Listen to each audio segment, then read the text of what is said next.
ఓం నమ శివాయ. శంభో శంకర. శివో శివో.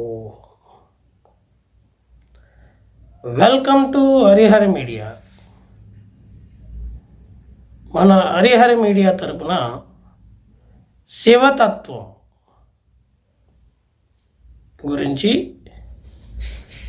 పరమశివుడు, ఆ సర్వేశ్వరుడు మన మానవాళికి జీవన విధానాన్ని, జీవన ప్రమాణాలని ఏ రకంగా చూపించాడు తన యొక్క శివతత్వంతో అనేది అందరికీ అర్థమయ్యే భాషలో, అర్థమయ్యే విధంగా శివతత్వం ప్రోగ్రాన్ని మన హరిహర మీడియా ద్వారా మీకు చెప్పదలుచుకున్నాం.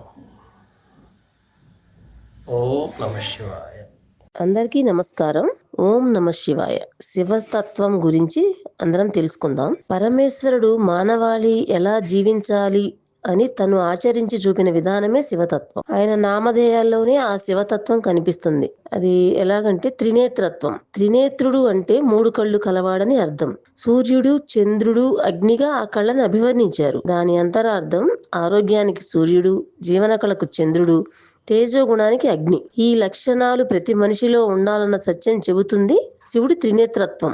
అర్ధనారీశ్వరుడు. ఏ మనిషి అయినా తన జీవితాన్ని పంచుకునే భార్యను గౌరవించాలని, తన ప్రేమను భార్యకు సగభాగాన్ని సమర్పించాలన్నదే శివుడు తన భార్య అయిన పార్వతీదేవికి అర్ధభాగాన్ని ఇచ్చి అర్ధనారీశ్వరుడు అయినాడు. భస్మదారుడు. ఏ మనిషికైనా లోకంలో చివరికి బూడిద తప్ప ఏమీ మిగలదన్న సత్యాన్ని తెలియజేయడానికై ఆయన భస్మాన్ని శరీరమంతా ధరించడం, ఈ సత్యాన్ని మనకు తెలియజేయడానికై భస్మధారి అయినాడు. నీలకంఠుడు, గరులకంఠుడు. ప్రమాదాన్ని నివారించడానికి తనకున్న శక్తిని మంచి పని కోసం వినియోగించి లోకరక్షణార్థం తన గొంతులోనే నిలుపుకొని బాధను దిగమింగడం నీలకంఠుడి ఉద్దేశం. గంగాధరుడు. స్వచ్ఛతకు, పరిశుభ్రతకు, పవిత్రతకు ప్రతిరూపం. పాప ప్రక్షాళనకు గంగా స్నానం ఎంత ముఖ్యమో చెప్పేది. అలాగే శివుడి అలంకారమైన సర్పం ఏమి చెబుతుందంటే, మనకి ఎదురైన కష్టాలకు భయపడి పారిపోకుండా వాటిని స్వీకరించి దానిని అలంకారప్రాయంగా అలవాటు చేసుకునే దృఢ సంకల్పమని అర్థం. చంద్రుణ్ణి ధరించడం వల్ల ప్రకాశవంతమైన ధర్మగుణాన్ని కలిగి జీవితాన్ని అంధకారం నుంచి వెలుగువైపు పయనించాలని చెబుతుంది.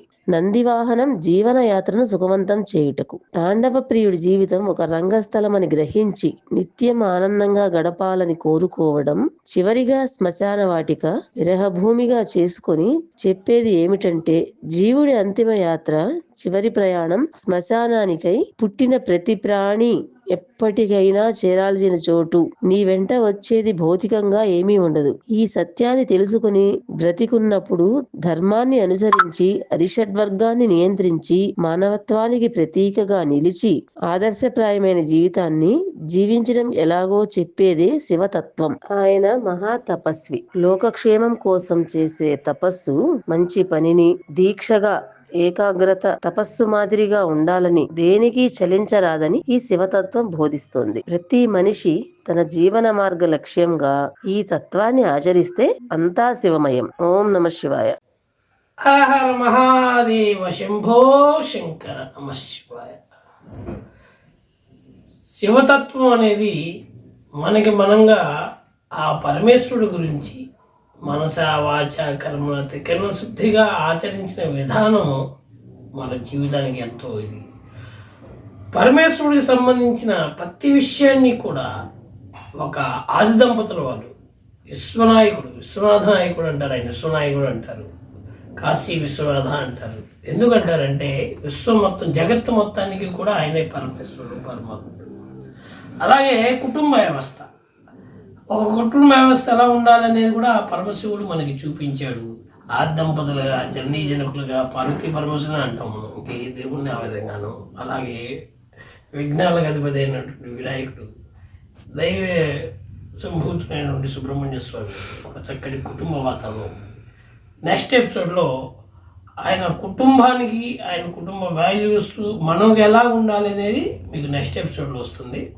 ఓం నమ శివాయ.